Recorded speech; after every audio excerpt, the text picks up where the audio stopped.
Book of Enoch, quoted in Jude. Imagine the desert at the edge of night.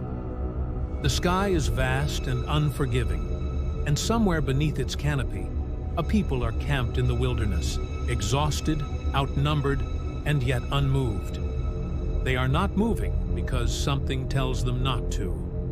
Not a command from a general, not a strategy drawn on parchment. Something older than all of that. Something that moves beneath the surface of their faith like an underground river, invisible but felt. They believe with every fiber of their being that forces beyond human sight are at work, that the battle they are about to face is not merely between flesh and stone. And somehow, somewhere, all of this was written down. But where, and by whom? And why does only a single thread of that writing survive? Woven quietly into the final pages of a New Testament letter most people pass over in a single breath?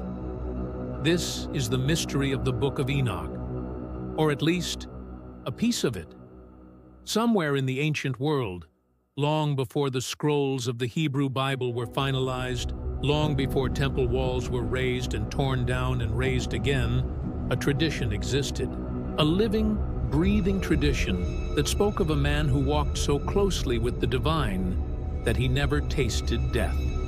His name was Enoch, and the things attributed to him, the visions, the journeys, the warnings spoken in a voice that seemed to come from outside of time, they were recorded, carefully, reverently, with the kind of attention you give to something you believe should never be forgotten.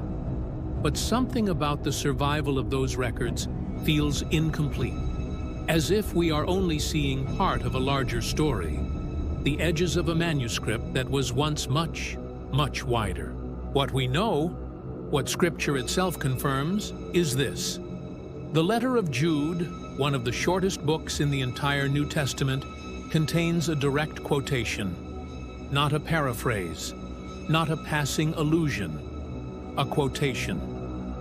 Jude writes that Enoch, the seventh from Adam, prophesied saying, "Behold, the Lord comes with 10,000s of his holy ones to execute judgment on all and to convict all the ungodly of all their deeds of ungodliness."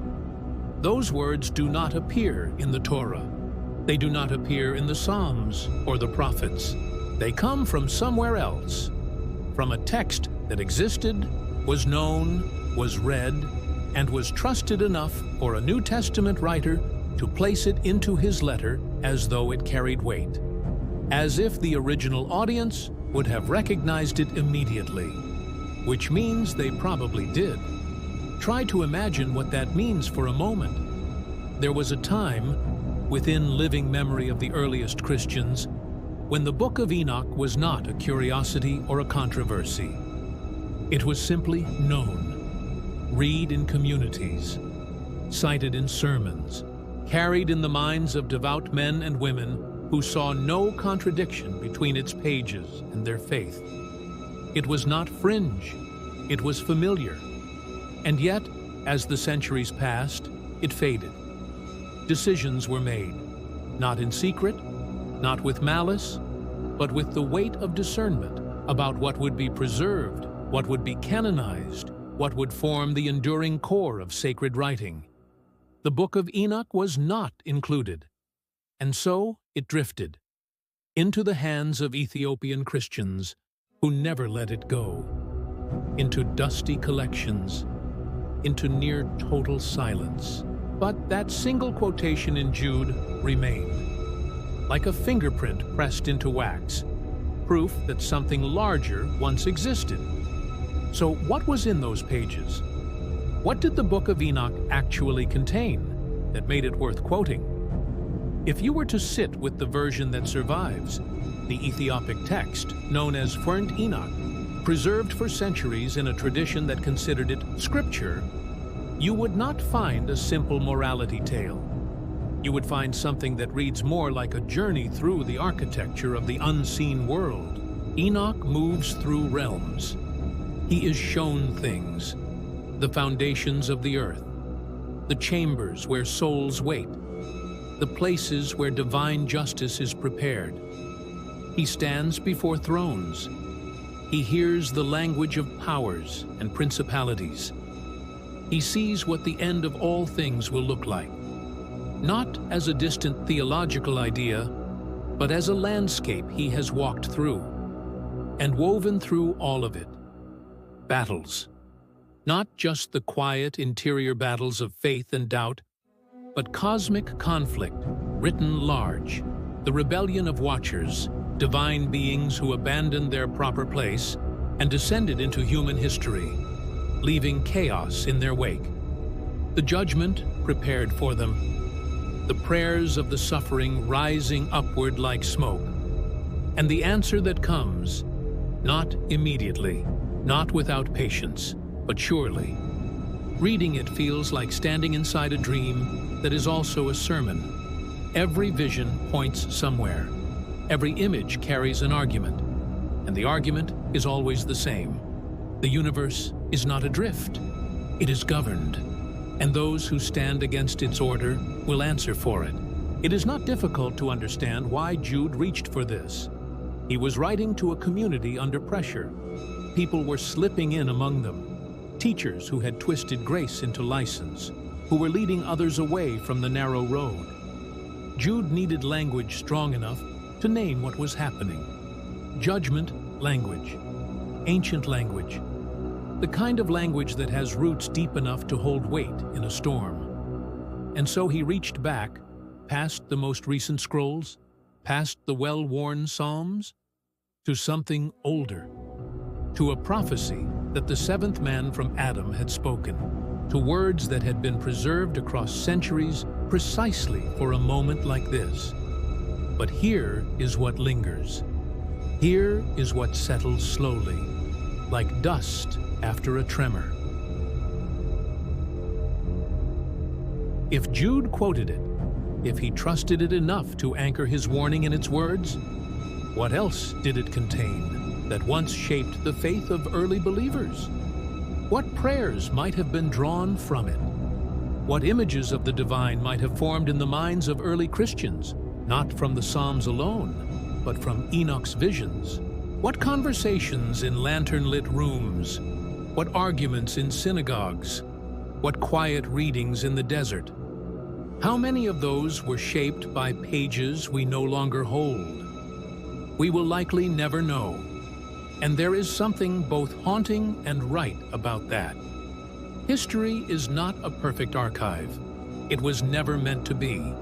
Records burn, languages die, traditions fracture, communities scatter, and when they scatter, they leave things behind. Not because those things were worthless, but because survival rarely allows for careful packing. The people who carried certain texts across certain deserts could only carry so much. Some things were left at the threshold. Some things were folded into the earth. And perhaps this is not doctrine, only reflection. Perhaps not everything was meant to travel with us forever. Perhaps the canon was not merely a decision made by men in rooms, but a kind of mercy, a distillation, a way of saying, here is what you cannot lose. Here is what will still speak 10 centuries from now, 100 centuries from now, without the need for commentary or context or a living oral tradition to hold its meaning in place. The Book of Enoch may have been beautiful. It may have been true in ways that mattered deeply to the communities that loved it. But the words of Jude remain. And in preserving Jude's letter, something of Enoch's voice was preserved too. Just enough to remind us that the story was always larger than we knew. What remains is a fingerprint, a whisper through a keyhole, a single flame held up against a darkness that once held a much larger fire.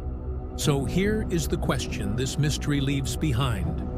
Not to argue over, not to divide over, but simply to sit with. If you could read the full text of what Enoch saw, the complete record, the unedited vision, what do you think you would find? What moments of fear and wonder do you imagine were recorded there, in the voice of a man who, by all ancient account, stood closer to the divine than almost any other human being in history? What do you believe was written down and then, one day, quietly left behind? Leave your thoughts below. Let this be a conversation, not a conclusion. Because some of the most important questions are not the ones with answers. They are the ones that keep us searching. And perhaps that search, that hunger for the parts of the story we haven't yet found, is itself a kind of faithfulness. The echoes of the ancient world are still speaking. We only need to learn how to listen. If this journey into the hidden corridors of sacred history stirred something in you, subscribe and stay close. Because there are more mysteries waiting, more texts, more voices, more moments where history leans in and whispers that the story is not over yet.